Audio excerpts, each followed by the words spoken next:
Order. The question is that the motion be agreed to. I call the honourable member for Fisher. Thanks, Mr Deputy Speaker.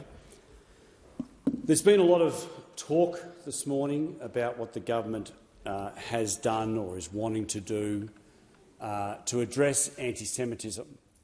But I think it's important that in this chamber, at this time, we actually deal with some facts.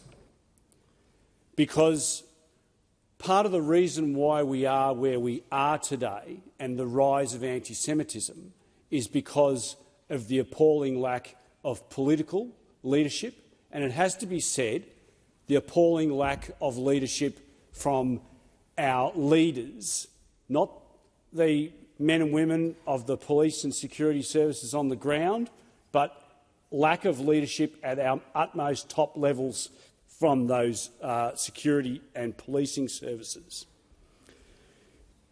In the last year alone, this federal Labor government has delayed a visit to Israel by senior ministers and then refused to visit the sites of the atrocities. Now, when the Foreign Minister visited Israel, I think it was in 2024, early 2024, she refused to visit the sites of the atrocities. That was our Foreign Minister. Now, I've been to those sites of the atrocities, and for our Foreign Minister to have travelled to Israel shortly after the incident but refused to have gone to those sites is a travesty, and she stands condemned for not doing so. In fact, it has only been a couple of weeks ago that this government's Attorney-General visited Israel. In the last couple of weeks, this government has reinstated funding for the UN Relief and Works Agency for Palestine, despite a then ongoing investigation into the agency's complicity in the October 7 attacks. This investigation inevitably proved that as many as 9 UN relief workers were involved in the murder of 1,200 innocent Israeli people and the kidnapping of 251 men, women and children. This Labor government called for a ceasefire and a two-state solution just months after the October 7 attack. And this announcement by this government came on a Jewish high holiday. Of all days,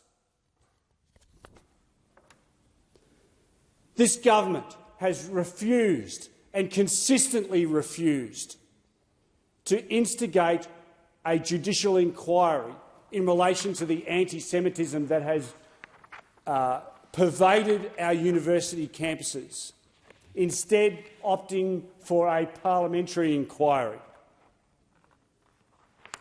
This government voted to recognise the State of Palestine at the UN General Assembly, breaking with allies and decades of bipartisanship on this matter.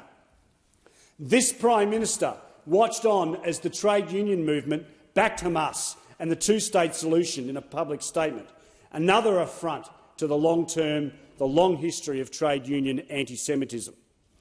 Labor chose cowardice over courage when the International Criminal Court issued warrants for Israel's democratically elected leaders. This government failed to hold the Australian Human Rights Commission to account for its anti-Semitism within their senior leadership. This government dithered and delayed instead of responding to vile anti-Semitism on our Australian university campuses. This government has since refused to support an urgent judicial inquiry into anti-Semitism on those campuses. This government were woefully slow to act when their own Senator Fatima Payman chose solidarity with Hamas and the Greens over the Jewish people. This government tried to stand on both sides of the barbed wire fence by abstaining on a UN General Assembly vote proposed by Palestine to demand Israel cede its territory and its end to so-called occupation. Under this Prime Minister, the Australian Labor government sided with UNRWA and its Hamas-affiliated counterparts after Israel's elected legislature voted to revoke UNRWA's right to operate on Israeli sovereign territory. Authorised by Andrew Wallace, LNP, Boccarina, Queensland.